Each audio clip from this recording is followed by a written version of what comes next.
Very few Scots know much about how Scotland became part of the UK. For decades, many have simply accepted the fact and got on with their daily lives. In more recent years, however, as politics becomes more chaotic and old certainties no longer seem all that certain, more and more Scots are questioning the status quo, and some are even asking what Scotland actually gets from its union with England. Indeed, why is Scotland even in the UK? And what's all this talk about Scots being sovereign? What does it mean anyway? It's questions like these which led to the founding of Project Arbroath.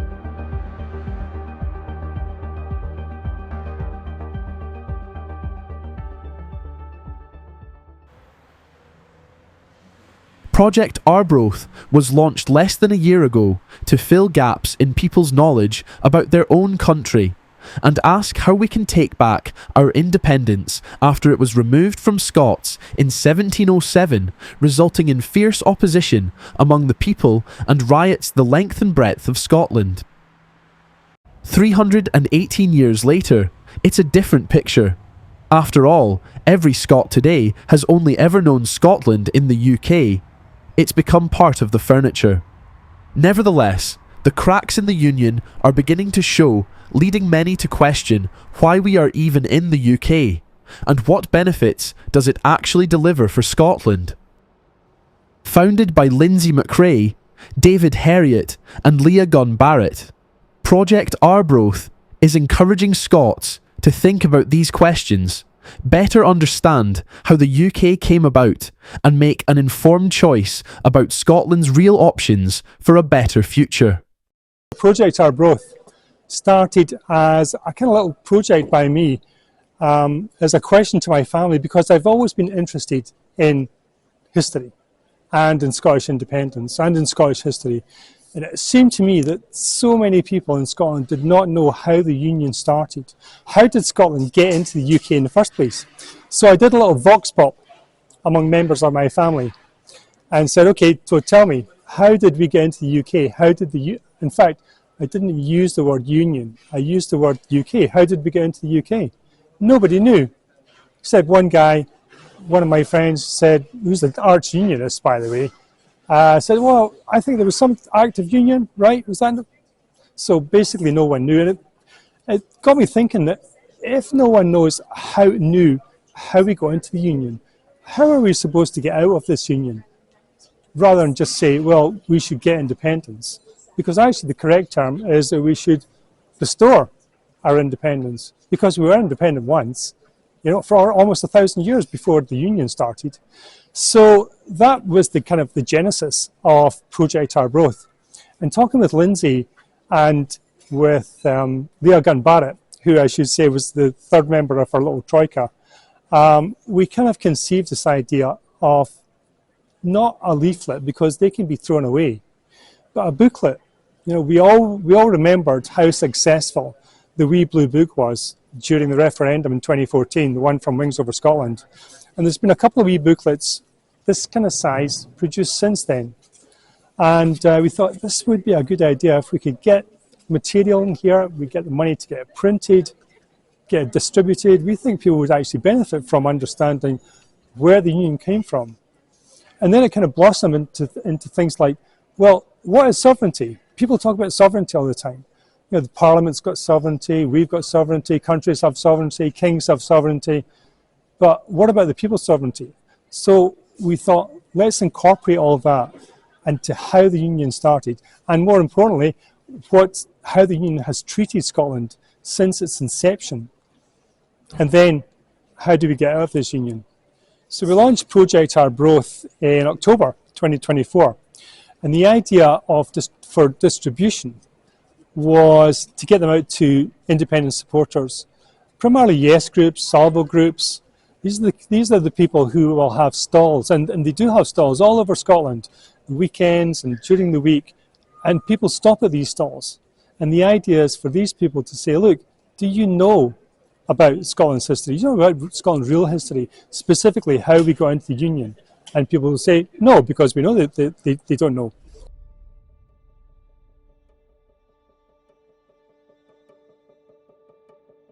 So, How did the name Project Arbroath come about? So the name, Project Arbroath, well, a lot of you will probably think it's to do with the Declaration of Arbroath, and you'd be right. When we first kind of conceived the idea of a booklet, we thought, well, what are we going to call it? And its working title was the Arbroath Project, because it had to be linked to the Declaration of Independence. That is the key document in our history. So it was called the Arbroath Project. And it was Leah Gunn-Barrett, who is not here today, said, why don't we flip that? Why don't we call it Project Arbroath? We thought, yeah, that sounds good. So that's how we called it Project Arbroath. And the idea about a project, of course, is that there may be other things that are going to come from it. And that is still in the pipeline, that we will produce more booklets under the Project Arbroath title. There are lots of booklets, there are lots of leaflets. Since the Wee Blue Book was published in 2013-14, there's been quite a few booklets on Scottish independence, but a lot of these booklets and leaflets, they talk about after Scottish independence, the sunny uplands of independence and how brilliant it'll all be. But we wanted to go back before 1707 and say, put the whole thing about fighting for our independence into some kind of context. For example, I mean, what on earth possessed Scotland with 1,000 years of history behind it? What on earth possessed us to join a union with England? Why did we do that? Well, the answers are in here. And by the way, we were forced and bribed into it. And there were riots in the street. That's your ancestors, by the way. They were in the street rioting when they heard what had happened in this building behind me in 1707. So we wanted to get across that. That's why we're in the union, because we were forced into it. There was a debate in Parliament, a long debate in Parliament. There was riots in the streets of Edinburgh, and finally it was passed in January 1707. The English Act of Union, by the way, was passed a few months later, I think in the March of 1707. And it was just another day in the English Parliament. There was a few other bills passed at the same time. And when it was passed, somebody shouted, "We have Scotland on the rack now." And the Speaker said, "We have catch Scotland, and we will bind her fast." That's what the English Parliament thought about the Union. People ask, so why doesn't the Union work for Scotland? And when you look at how we've been treated in the Union since 1707, it's a wonder the Union is still intact. There's a wee bit in here. Let me just quote from the book for a second. Our needs are mostly disregarded by the British state, while we are subjected to abuse, sneering laughter, patronising comments, and worst of all, the blatant theft of our natural resources. And I refer you to North Sea oil, and I refer you to a report that was written in 1974 called the McCrone report, which was so explosive it was kept hidden for years by the British government. So part of the point, or perhaps the whole point really, of writing and publishing Project Arbroath was to get people to think. To get people to think about Scotland's situation, to get people to think about their own situation and their children's situation inside this country that is in the UK. Because you need to ask yourself at least one question, right?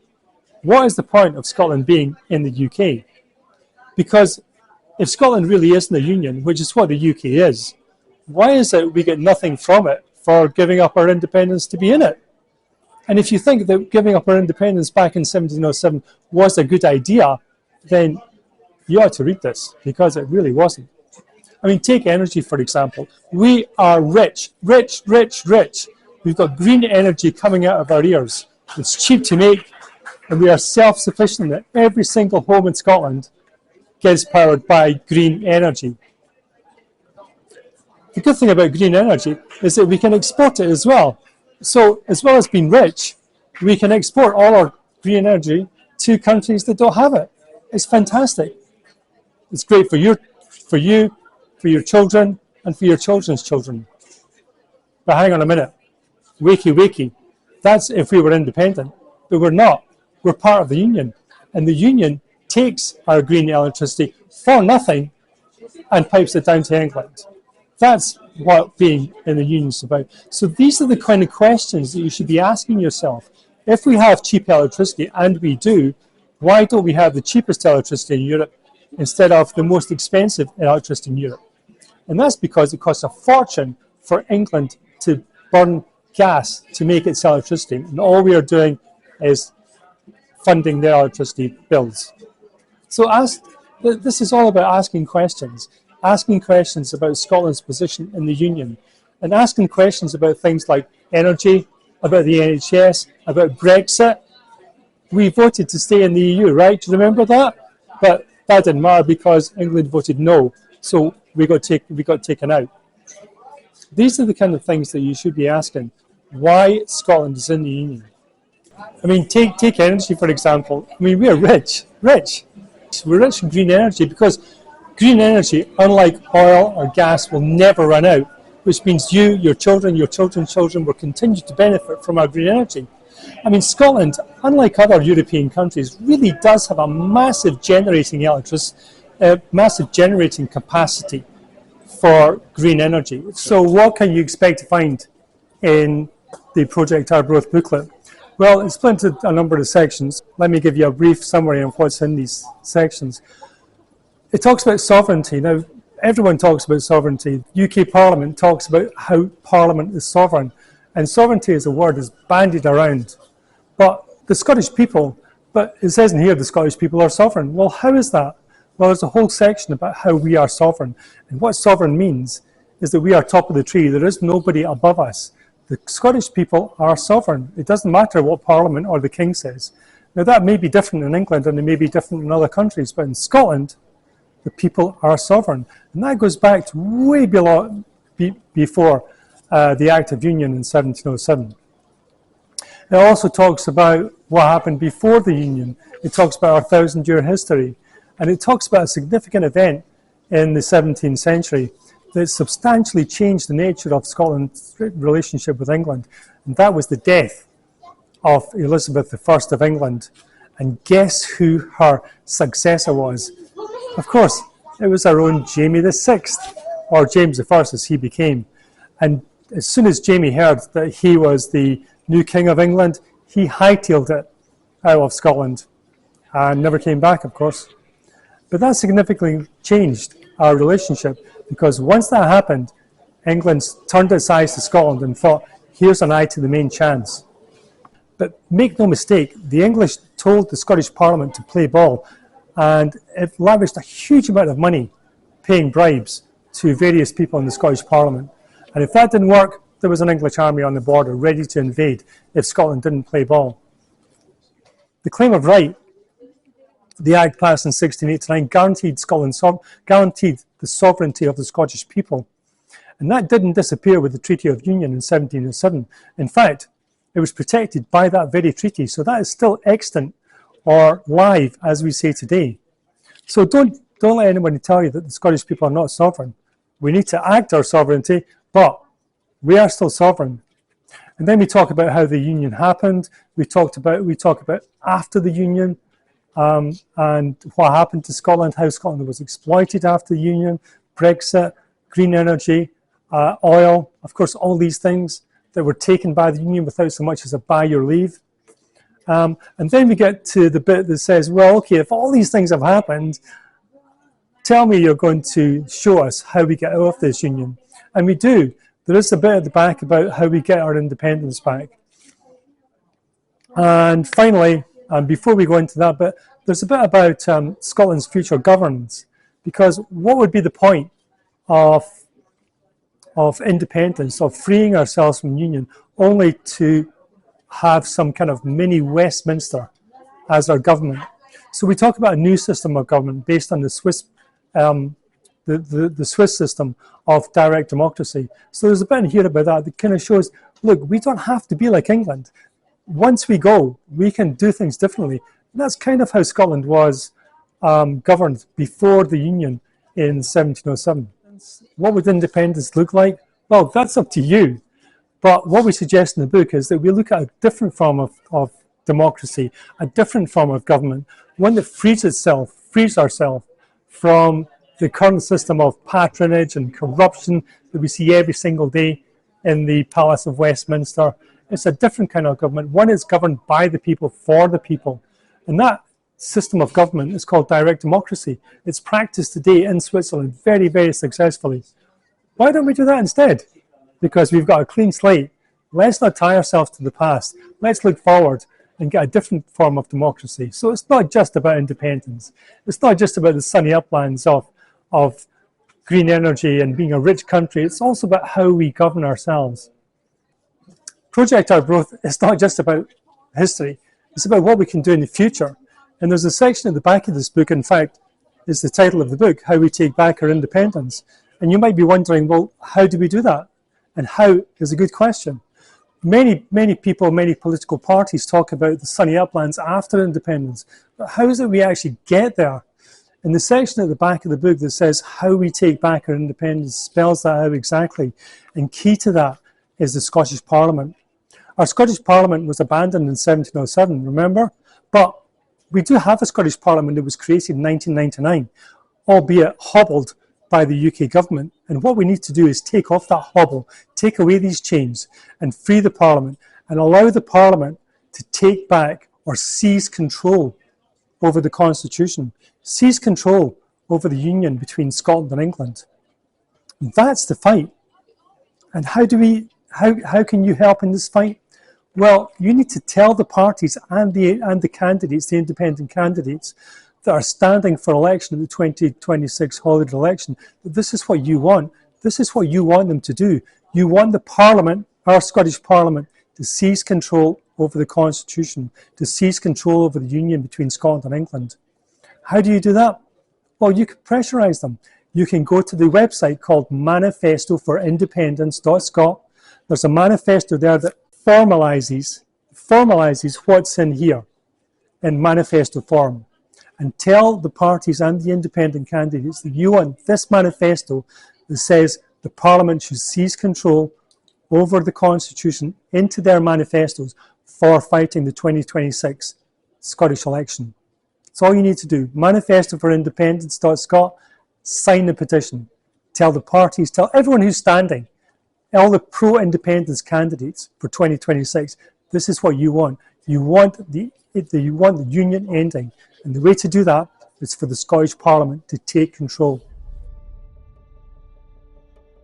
Keep up to date with what's happening at the Scotland Channel by subscribing to our regular newsletter.